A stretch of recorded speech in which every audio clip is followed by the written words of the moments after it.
Você vê que o ensinamento de Jesus é tão emblemático no comportamento que ele fala assim, fica tranquilo, eu vou vir quando vocês não estiverem nem cuidando. Ele falou assim, eu preciso que vocês contraiam tanto esse entendimento, igreja, que o comportamento de vocês seja tão apto para aquele dia, que eu vou vir no momento que vocês não vão estar nem esperando, nem sabendo. No momento que vocês não cuidarem, eu vou vir. Jesus disse, eu preciso que isso seja tão natural para vocês, que vocês não vão precisar ficar assim, é hoje? Será que é hoje? Será que é... Não. O comportamento vai ser tão impregnado que eu vou vir e vocês terão a maior surpresa da vida de vocês. Escute, Jesus começa falando acerca de acontecimentos que precedem aquele dia. Só que, se você for ver os acontecimentos do princípio das dores, sempre houve guerra, fome, terremoto, peste, sempre houve perseguição, sempre houve. Mas Jesus estava dizendo que isso era o princípio das dores. Preste atenção. O princípio das dores foi inaugurado a partir de quando Jesus ressuscita. Qual período nós estamos vivendo hoje na escatologia? Hoje nós estamos vivendo os princípios das dores. Qual período a igreja primitiva viveu na escatologia? O princípio das dores. Por quê? Porque quando Jesus se remete a elementos, Jesus estabelece aquele tempo como o princípio das dores. Guerra sempre teve, terremoto, peste, perseguição, sempre teve, fome, sempre teve. Por isso, o primeiro estágio da escatologia é o princípio das dores. E começou-se o princípio das dores a partir da ressurreição de Cristo. Então, qual período a igreja está vivendo na escatologia? O princípio das dores. Escute. E Jesus disse que isso não era o fim. E ele vai acrescentando de que, por se aumentar a iniquidade, o amor se esfriaria de quase todos. E este evangelho será pregado por todo mundo. Esse evangelho do reino, este evangelho do reino será pregado a todo mundo, para testemunha a todas as nações. Então verá o fim. Então entenda, Jesus não falou que é para pregar o evangelho. Jesus falou que este evangelho. Qual é este evangelho? O evangelho do reino de Deus. Então, se o mundo inteiro ouviu falar de Jesus, está cumprida a missão? Depende. Se o mundo inteiro ouviu o evangelho da salvação, é a hora de Jesus voltar? Não. Escute. Qual é o cenário propício para a volta de Jesus?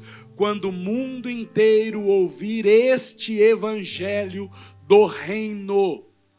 Este evangelho de Deus reinando sobre todas as coisas. Este evangelho vai ser o cenário, esta mensagem prepara o cenário ideal para o retorno de Cristo. Agora entenda uma coisa.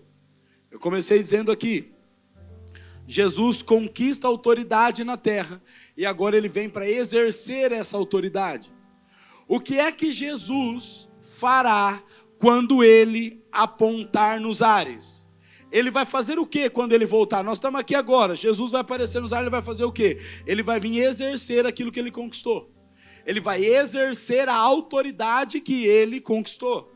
E Jesus vem para reinar na terra. Por isso aquela mentalidade escapista de que nós assistimos no filme da Sessão da Tarde, o Arrebatamento. Quem já assistiu o Arrebatamento na Sessão da Tarde? Vale a pena ver de novo. Não vale a pena ver de novo, era novela, né?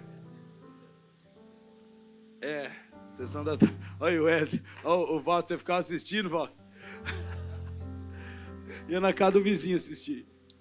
Aí nós estamos lá, de repente, some, aí fica só as roupinhas voando e os aviões caem, os carros batem, acabou o mundo. Não.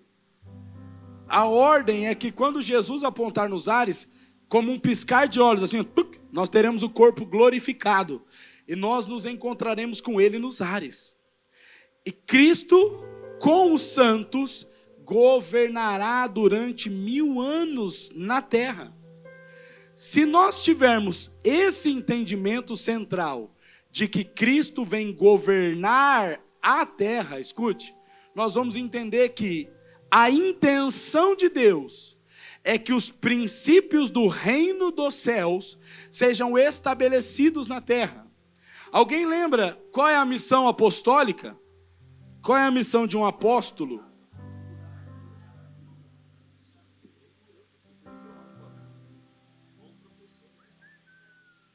Qual é a missão de um apóstolo? Aculturar as nações. Por que a igreja tem que ser apostólica? Porque o nosso rei está vindo, meu amigão. E quando o nosso rei voltar, ele precisa se sentir em casa. Por isso que a maior marca da igreja dos últimos dias vai ser a adoração, intercessão e contemplação, proclamação. A casa de oração 24 horas por dia vai ser o principal cenário. Porque este evangelho já vai ter sido pregado a todas as nações. Ou seja, as nações estarão saturadas de ouvir o evangelho. Aí, nos últimos dias, preste atenção, o que Jesus disse aos primeiros discípulos? Ele disse aos primeiros discípulos, agora ide por todo mundo, pregai o evangelho a toda criatura. A ordem que Jesus deu aos primeiros discípulos do ide, não será validada para os últimos discípulos. Porque o evangelho do ide foi até aqui, agora será o evangelho do vinde. Aqueles que saíram pelo ide, agora os últimos vão ser aqueles que vão clamar, vinde, vinde até nós o teu reino, vinde, vem o teu reino. Entende? Não estou dizendo que a ordem será invalidada, a ordem será desnecessária. Porque esse evangelho já será pregado a todas as nações. E os cristãos dos últimos dias, escute, você vai ver que a força evangelística, ela vai ser desnecessária. Nós teremos a igreja, os cristãos vivendo como uma casa de oração, para que quando o Senhor apontar nos ares, Ele encontre na terra a cultura do céu. A missão apostólica, por que os apóstolos dizem, nós precisamos nos dedicar ao quê? Porque o fundamento apostólico é baseado na oração e na palavra. Se a igreja é apostólica, a ênfase dela é orar. Por que é que a ênfase da igreja é a oração? Por que é que a ênfase da igreja é a devoção? Porque tudo gira em torno disso. Porque essa é a maneira que nós conseguimos atrair o ambiente celestial para a terra. Pela oração, pelo ambiente, pela adoração. É quando entra aquele ambiente no culto que você fala assim, meu Deus, que loucura. Parece que o céu desceu mesmo, parece que você está ali, é uma loucura, não é? Só parece que o céu está aqui. É isso que a adoração, a oração e a intercessão promove, o céu na terra, quem está entendendo? Imagina nos últimos dias, quando os crentes da face da terra estiverem vem o teu reino, vem o teu governo, vem o teu reino, vem o teu reino. Ele vai apontar nos ares e falar, estou em casa. Quem está me entendendo?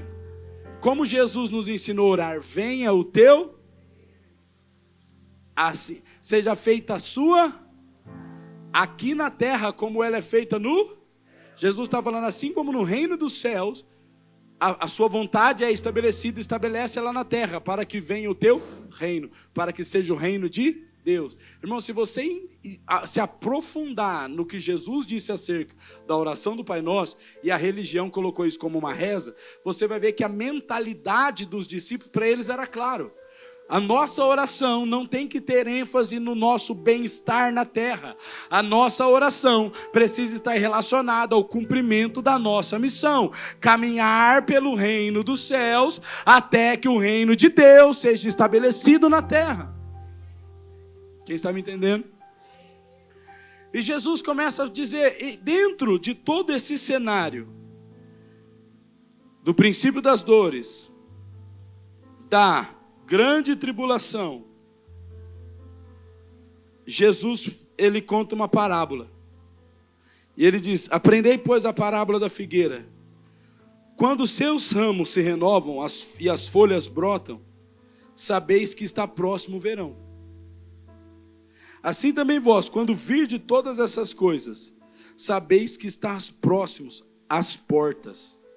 Em verdade vos digo que não passará essa geração sem que tudo isso aconteça. Escute, Jesus mentiu? Hã? Por que ele disse, não passará essa geração sem que tudo isso aconteça? Escute, presta atenção. O que é que você leu aí? Não passará esta geração. Qual geração? Não passará? Qual geração? O que você leu aí? Não passará esta geração. Quem leu isso há 2000 anos atrás, não passará essa geração. Quem leu isso, não passará essa geração, não passará essa geração, não passará esta geração, não passará esta geração. Jesus deixou claro, os últimos cristãos que lerem, não passará esta geração sem que isso aconteça. Vai acontecer. Por isso que a mensagem é transicionada pelo comportamento do entendimento de que é nesta geração que o Senhor virá. Escute, mas se ele não veio nessa geração, ele mentiu? Não, porque ele vai vir nesta geração em que nós transicionaremos o comportamento correto para os cristãos dos últimos dias.